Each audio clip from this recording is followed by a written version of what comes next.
So with Garou being a fucking monster as he permanently is all the time, not to mention as well rejecting the monster association which already invading. Yeah, there's a lot to be said about this One Punch Man chapter, so let's just get straight into it. So being the thing that I wasn't actually going to continue doing the One Punch Man chapters, you'd be greatly wrong if you guys didn't know that actually the One Punch Man chapters are split up into different parts and segments and all that. This one I consider from what we've seen so far, normally how a One Punch Man chapter is filled. It's normally about 20 odd pages to 30, depending on what's kind of going down. And I consider this to be a full chapter now, so I'm going to review it as the two parts are as in whole, and I'm going to be considering this all as chapter 57.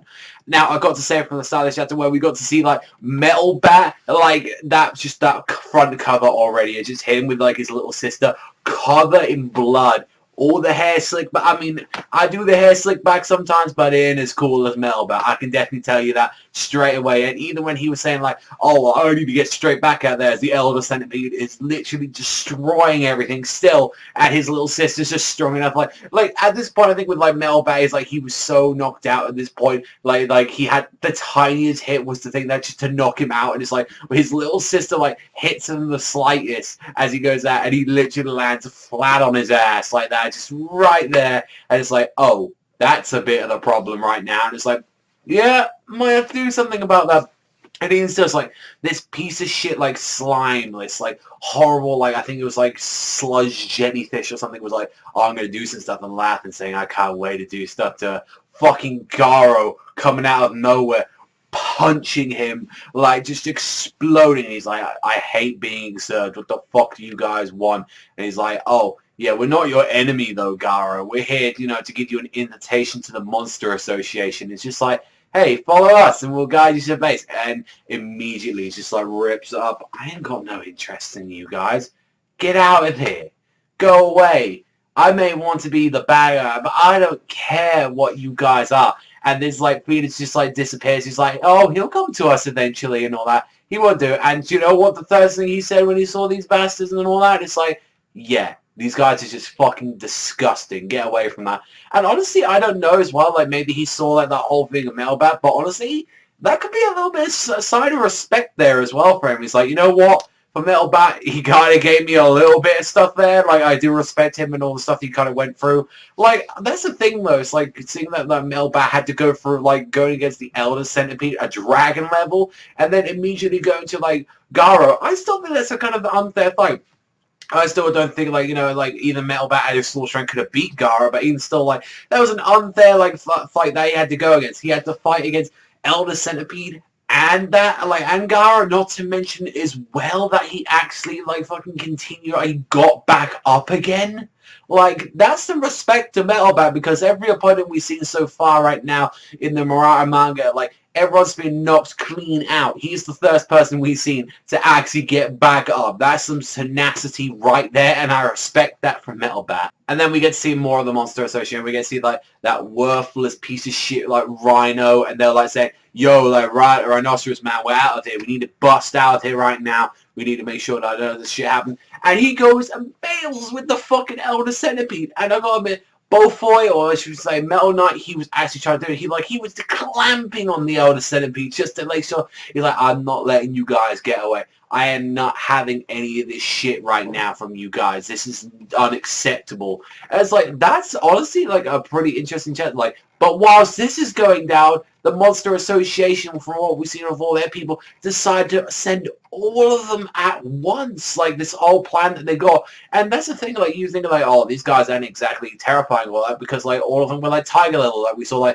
one guy Martial Gorilla, Electric Catfish Man, Mycoplasma, all of them were tiger level villains from what we saw. They were obviously from a lot of them, they were doing a lot more damage. And strangely enough, noticed that how some of them were actually going against their own to negate stuff with Lightning Genjin. It was both against electric users that were nullifying the whole thing about his power. So that's maybe the reason why a lot of these guys went out in the first place, is to actually go against the stuff that they're weakened to. Saying that maybe that might be one of the reasons with Metal Bat, saying oh, his bat isn't strong enough to actually break down the Elder Centipede. They came in at the right time to actually deal against the stuff. Same thing could be said, oh, maybe Metal Knight.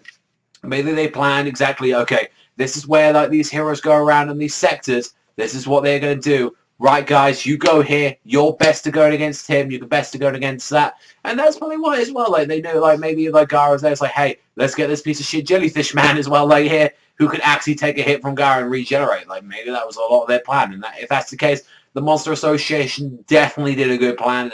They're putting not only the entire, like, cities in chaos right now with all the stuff they're going on, but they're doing a clever way. It's like, even tiger people who are not that big of a threat compared to some of the other stuff, like what we see with dragon level and stuff, like, even though a lot of them, I'm guessing it's definitely not, like, on that, like, tiger level. I think a lot of them are a lot higher. Maybe, you know, demon. I don't know if they'd be dragon or anything there, but it's like, we're definitely no seeing no gods from these guys. And it's just showing that these guys are incredibly fearsome right now because they are setting everything right now to, like, non-stop. Like, they're sending all of these villains to go out to take on these guys. And we've got another situation because, like, this Saitama isn't there right now. He's, like, there, like, doing this whole fucking thing to Chiranko, like, this whole little martial arts tournament. And he's there putting his, like, little wig on. He's like, alright, let's go and do this shit. And meanwhile, you just see, like, Genos there, like, with the crowd nod. He's like, oh, dear God, I can't. Like, well, how's it fucking going to be? Like, I adore my master. I absolutely adore him, but Jesus, this much. And it's just, like, see, like, I honestly hope that this tournament, from what we were expecting of it, I really want it to be, like, the one that we got from, if anyone's seen, like, the Dragon Ball and One Punch Man crossover, like, the fan-made crossover with him and Satan. I'm hoping that it's going to be something like that because that was hilarious and amazing. It's, like, such a weird way to end it. I feel like that's definitely one way to end the chapter as well. Just have, like, you get to see Saitama going, yo, let's go. Like, yo, I've got his little wig on and everything. He's like, yeah, like he's fooling anyone with that look and all that. And it's just like, come on, man. But, you know, anyone in that tournament right now, like, you know, look, Saitama's going to absolutely devastate him. He's going to absolutely destroy them. Like, come on, we know what's going to happen with him. So I'm really looking forward to funny antics with Saitama. Definitely looking forward to the, like, next chapter that we are going to be getting.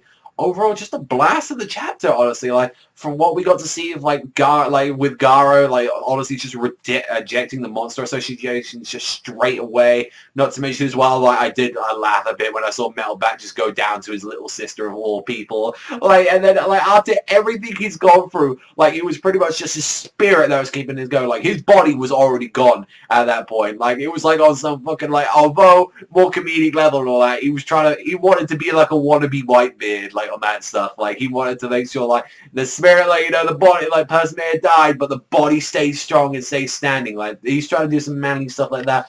I don't think he'll ever live to, like, the manliest moments of that is Whitebeard, but definitely, you know, he was trying. And I gotta say, I appreciate it. And he's definitely become one of my new favorites out of all the S-class, like, heroes that we've seen in One Punch Man.